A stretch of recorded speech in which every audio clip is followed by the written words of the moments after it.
Cathaoirleach. I move the motion on nature restoration law in my name and that my colleagues within the regional group. Cathaoirleach, this proposed law aims to halt the decline of nature and restore habitats across the EU, with a particular focus on areas that capture and store carbon. While the intent of this legislation is undeniably noble, it brings significant implications for local farmers who have been the backbone of our rural communities for generations. At the outset, can I say that I hope that we have a respectful debate on this topic, because this House needs to answer the question as to why it didn't use the Lisbon Treaty's yellow card provision to raise concerns about the EU Commission's proposal.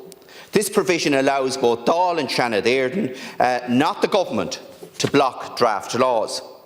Only the Swedish Parliament raised a yellow card on the nature restoration law, due in part to concerns similar to those expressed here in Ireland about agricultural land use. Despite 3 Oireachtas committees examining the proposal, this didn't happen here. Cathaoirleach, I'd like to see a report presented to this House explaining why Irish farmers' concerns weren't relayed back to the Commission through the formal mechanism open to us. Minister, my issue is not with the principle of rewetting state lands, but the non-voluntary or even compulsory rewetting of private actively farmed land.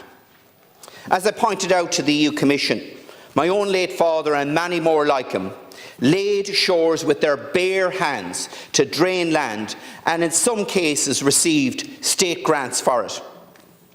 We spent generations in Ireland trying to improve farmland with strong advice from state bodies like Teagasc, and we just can't turn this on its head at a stroke of a pen. The facts of the nature restoration law are that it targets 1/5 of each member state's land, and that's 1.38 million hectares here in Ireland. That's equivalent to the total land area of County Cork and County Galway combined. This law prioritises Annex I habitats as well as special areas of conservation and special protection areas. In Ireland, we currently have 670,000 hectares of Annex I habitats, which are predominantly peat-based soils, with an additional 620,000 hectares of land that were formerly Annex I habitats, but which are now being actively farmed.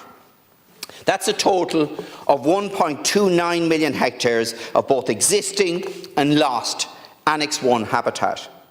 Additionally, we have 900,000 hectares of designated habitats, but most of these overlap with the 1.29 million hectares of Annex I land. What these numbers mean is that even if we included all peat-based soils and designated lands, approximately half of which are being actively farmed today, we still would find ourselves with the equivalent to the size of County Carlow that would be needed to meet our nature restoration law target of 1/5 of the country. Achieving this target is difficult. The practical reality is that we cannot find an area the size of County Cork and County Galway to designate on state lands alone. After 2030, lands that are farmed today will be included, significantly impacting on the viability of family farms across the country.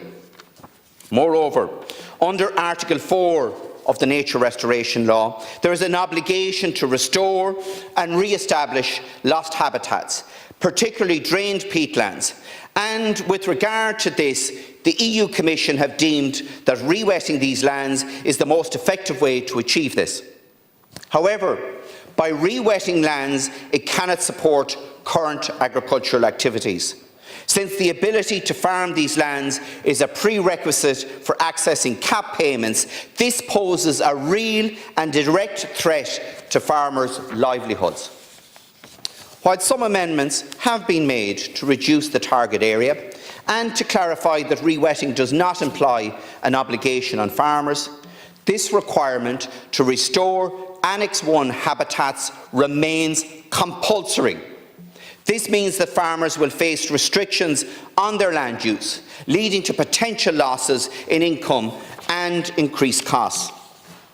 Now, the nature restoration law is essential in our fight against biodiversity loss and climate change, and that needs to be acknowledged. And if it is not implemented through this mechanism, I fear another method will be found which could be far more restrictive. It's important to remember that the law includes provisions for flexibility and support for farmers. Initiatives like the proposed carbon credit certification scheme, which can provide new opportunities for farmers who voluntarily choose to re-wet their lands, contributing to both climate mitigation and their economic stability. The introduction of this certification process, which has been long delayed by our own government, could also benefit more farmers and act as an incentive to leverage private sector funding onto our farms, a point that I have raised in this House previously. However, it's also evident that the law's implementation could significantly impact on our farmers, who play a crucial role in maintaining our rural landscapes and the economies of many of our towns and villages. To address these concerns, Minister, we're proposing development of a national restoration plan that balances climate action with the protection of farmers' livelihoods. This plan would ensure that any actions on farmland are voluntary and designed to allow agricultural activities to continue, thereby maintaining land status under the CAP payments. This is a simple ask that we're making. Farmers should not be forced to re-wet their lands. This should be voluntary, and in doing so, they should be able to draw down their area-based payments under the CAP programme. Now, Minister, as you know, there has been a lot of media commentary in recent days and over the last number of weeks about a top-down approach in terms of environmental laws being enforced in this country and environmental measures being introduced. And the last thing we need to see is that approach being taken with this particular proposal. Any measures that take place need to be voluntary. Any farmer that wishes to continue to farm on their land, whether it's peat-based soils or not, should be facilitated in actually continuing to do that.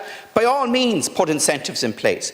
By all means, do that, but ensure that they can, if they do decide to go down the environmental road, still access their CAP payments. It's a very basic ask that we're making here, and we do not believe that it's unreasonable.